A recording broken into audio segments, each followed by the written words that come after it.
Alors ici, on va commencer par bien différencier ce que sont des coordonnées de points et les composantes de vecteurs. Donc ici, on a mis un repère classique dans le plan et on vous demande de placer le point A, -2, -1 et B, 3, 5. Donc pour rappel, le premier chiffre, c'est l'abscisse, donc c'est la valeur sur l'axe des X, et le deuxième, leur donner la valeur sur l'axe des Y. Donc le point A, -2, -1, il va se trouver en -2 sur l'axe des X, -1 sur l'axe des Y.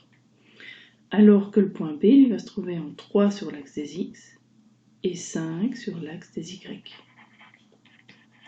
Voilà, là, vous venez de placer deux points en connaissant leurs coordonnées. Donc A, c'est -2, -1, tandis que B, c'est 3, 5.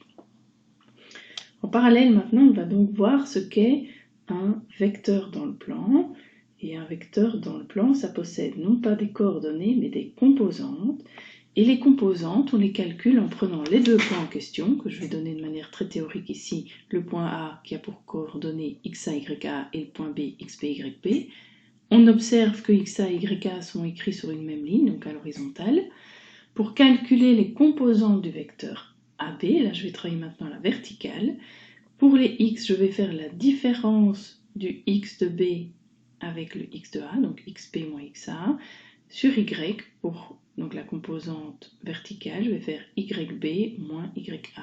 On fait toujours bien l'extrémité, donc l'extrémité c'est la deuxième lettre, b, xp, yp, moins les coordonnées en x, donc les coordonnées de l'origine, les coordonnées en x et en y de l'origine, donc moins xa et moins ya sur les lignes respectives. Vous avez en dessous un exemple où on vous demande de placer le point 1, 3. Donc le point 1, 3 se place ici, je vois qu'il y a un petit point virgule qui n'aurait pas dû être là. Le point B, même chose ici, en 0, moins 1. Donc vous avez le point A en 1, 3 et B en 0, moins 1. On vous dit que le vecteur AB, c'est donc 0, moins 1, ce qui fait moins 1 pour la composante en x, et moins 1, moins 3, ce qui fait moins 4 pour la composante en y. Si je veux tracer le vecteur, c'est une flèche, entre guillemets, qui va aller du point A au point B.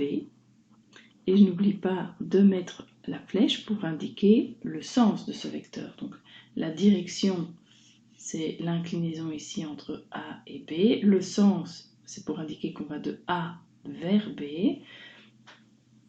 Et voilà comment on représente un vecteur dans le plan.